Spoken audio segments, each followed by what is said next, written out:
për shembull, dihet që i shantazhonin përmjet Pididit, I cili përdunonte dhe të theshin në qoftë se ti do të ecësh përpara të bësh karrierë, qoftë femra, qoftë meshkuj, I fusin atje në festat e Pididit dhe këta me disa njerëz tjerë me ngjyrë përdunonin aktorët e bardhë, femrat e meshkujt, I përdunonin për t'i degeneruar dhe për t'i ofenduar që ju jeni racë më inferiore se të zinjtë dhe ja, ku ju kemi, ku shumë aktorë me emër kanë qenë atje në ato të Pididit.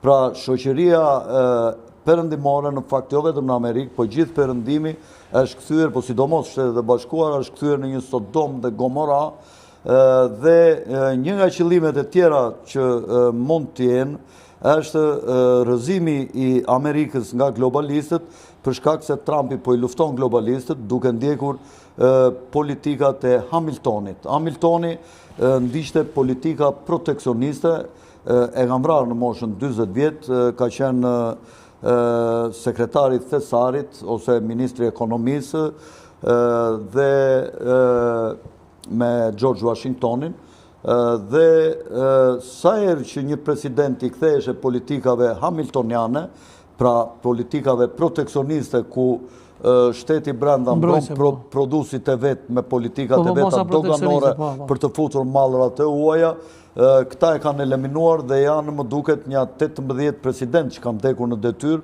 shumica ose janë vrarë, 3 janë vrarë, të cilët janë vrarë pikërisht se kanë dashur të futin politikat hamiltoniane ose kanë dashur si Kennedy të shtinte në dorë emisionin e paras, të cilin e kanë bankier privat që janë të Fedit dhe kjo është një nga historitë të tjera shumë të rëndësishme se si pakicat sundojnë Shtetet e Bashkuara, pra është një grup I vogël elitar që sundon sistemin demokratik në dukje të Shtetet e Bashkuara. Po përmendet në dusit e Epstein e kemi po, ose në komi vetë e kom po, të Xhamat Big World dhe Bill Clintoni. A I bën dam kjo shtetit Kosovës? Dëgjoj, edhe baba im tjetë, unë po ta di, do ta nxjerr, edhe do ta them. Sepse e vërteta është fe mbi fe. Clintoni ka ndjekur një politik win-win me kosovarët, me shqiptarët e Kosovës.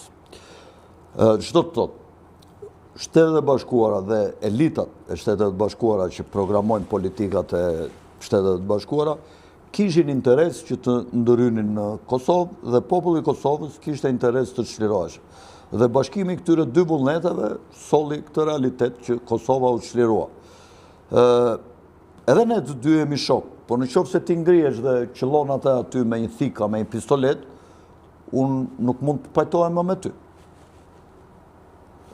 Dhe përderisa Clintoni, ose çifti Clinton është një çift pedofilësh, të rëndom, të tmerrshëm. Është e faktuar kjo? Sa ata po thonë që gjyqi të mbohet publik se na nuk ka. Hillary Clinton ka pasur një shtëpi fëmijësh, cilën e mbyllin vitin 2012. Me kënd? Po bashkëpunonte shumë me Nën Terezën. E pse ne se të kanë fyer shumë edhe për Nën Terezën, po thonë që domethënë ajo nuk ka qenë, nuk ka fakte të duhet të pse. Nën Tereza ka qenë një idhull I shqiptarisë, ashtu siç ka qenë dhe një idulli dhe krenaria ime, po siç të thashë, kur ka shumë fakte dhe dyshime, të cilat ndoshta më vonë do të vërtetohen dhe do të ishet kjo mjergull. Po ekziston një mjergull e madhe që Nëna Terezë ka qenë shumë afër me grupet e trafikimit të fëmijëve, ajo ka qenë shumë I kesh dhe ka shumë foto, ku ajo ka qenë me një nga asët e agjentëve të Mossadit në Britaninë e Madhe, që është Robert Maxwell, të cilin e kishte shumë mik, dhe Robert Maxwell është babai Ghislaine Maxwell, bashkëjetueses dhe rekrutueses së femrave për ishullin e Epsteinit, është e dashura e Epsteinit, e cila sot është në burg. Uaja me flokë kështu në apërdo? Ajo me flokë zezat shkurtra, një simpatike bardoshe.